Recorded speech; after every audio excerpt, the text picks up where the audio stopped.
ડિસેમ્બરને લઈ સુરત પોલીસ દ્વારા શહેરમાં સઘન ચેકિંગ શરૂ કરવામાં આવ્યું છે। શહેરના છેવાડાના વિસ્તારો તેમજ તમામ એન્ટ્રી પોઈન્ટ પર પોલીસ સતર્ક બની છે। સચિન જીઆઈડીસી હાઈવે પર ખાસ પોલીસ ચેકિંગ હાથ ધરવામાં આવ્યું। દરમિયાન શંકાસ્પદ વાહનોની તપાસ કરવામાં આવી તેમજ બ્લેક ફિલ્મ વાળી ગાડીઓના કાળા કાચ સ્થળ પર જ કઢાવી લેવામાં આવ્યા હતા। પોલીસ દ્વારા અંદાજે 140 વાહનોનું ચેકિંગ કરવામાં આવ્યું। આ કાર્યવાહી દરમિયાન હેલ્મેટ વગર 20, કાળા કાચના 26, ફેન્સી નંબર પ્લેટના 2, 3 સવારીના 4 અને સીટ બેલ્ટ વગરના 3 કેસ કરી દંડ ફટકારવામાં આવ્યો। શહેરમાં કાયદો અને વ્યવસ્થા જળવાઈ રહે તે માટે પોલીસ દ્વારા સતત કાર્યવાહી હાથ ધરવામાં આવી છે। હેલ્મેટ, કાળા કાચ, ફેન્સી નંબર પ્લેટવાળા તમામ લોકોને દંડ ફટકારવામાં આવ્યો છે। શહેરમાં કાયદો અને વ્યવસ્થા જળવાઈ રહે તે માટે પોલીસ દ્વારા સતત આ ચેકિંગની કાર્યવાહી કરવામાં આવી રહી છે। ટ્રાફિક વિભાગ તેના માટે સજ્જ બન્યું છે। સુરત પોલીસ દ્વારા શહેરમાં સઘન ચેકિંગ હાથ ધરવામાં આવ્યું। એક તરફ 31 ડિસેમ્બર આવી રહી છે તેને લઈને પણ અલગ અલગ સ્થળો પર ચેકિંગ કરવામાં આવી રહ્યું છે। તમામ એન્ટ્રી પોઈન્ટ પર પોલીસ જાણે કે સતર્ક બની છે। સચિન જીઆઈડીસી હાઈવે પર ખાસ પોલીસ દ્વારા ચેકિંગ હાથ ધરવામાં આવ્યું અને ચેકિંગ દરમિયાન અનેક લોકોએ કાર પર કાળા કાચવાળી ફિલ્મ લગાવી હતી અને સાથે સાથે ફેન્સી નંબર પ્લેટ પણ જોવા મળી હતી। હેલ્મેટ વગરના પણ 20 જેટલા લોકોને દંડ ફટકારવામાં આવ્યો। ફેન્સી નંબર પ્લેટ લગાડેલા 2 લોકોને દંડ ફટકારવામાં આવ્યો।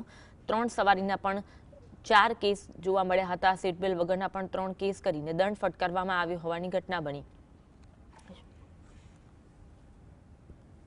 आज जोन 7 में स्पेशल मेगा ट्रैफिक कोम्बिंग रखी है, जिसके अंतर्गत 25 से ज्यादा हमने ब्लैक फिल्म्स की कार्रवाई अभी तक की है। भाटा भाटपुर चौकड़ी पर, भेसाण चौकड़ी पर एवं 2 पॉइंट्स पाल पर ये सभी को समावेश किया गया है। इसमें जितने पीआईज हैं, पीएसआईज हैं, सभी यहाँ हाजिर है। इसमें एमपी एक्ट के अंतर्गत डिफरेंट प्रोविजंस में भी कार्रवाई की जा रही है।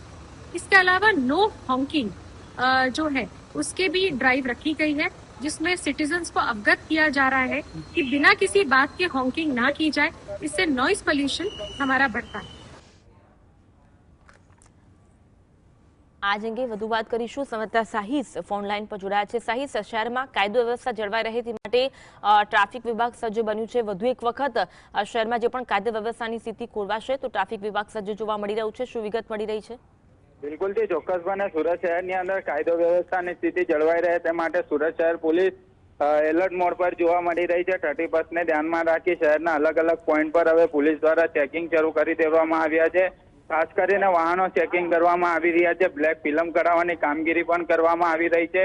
અલગ અલગ નાકાબંધી કરવામાં આવ્યા છે કારણ કે 31 ને ધ્યાનમાં રાખી પોલીસ હાલ અત્યારે એલર્ટ મોડ પર જોવા મળી રહી છે। ત્યારે ઝોન 7 ના જે ડીસીપી છે શેફાલી બારવાલ તે પણ અત્યારે ગ્રાઉન્ડ રિપોર્ટ પર ઉતર્યા છે અને તેના દ્વારા ચેકિંગનો દોર શરૂ કરી દેવામાં આવ્યો છે। જે રીતના અત્યારે અલગ અલગ વાહનો હોય, અલગ અલગ વાહનોના પુરાવા પણ જે છે તે વાહન ચાલક પાસે માંગવામાં આવી રહ્યા છે।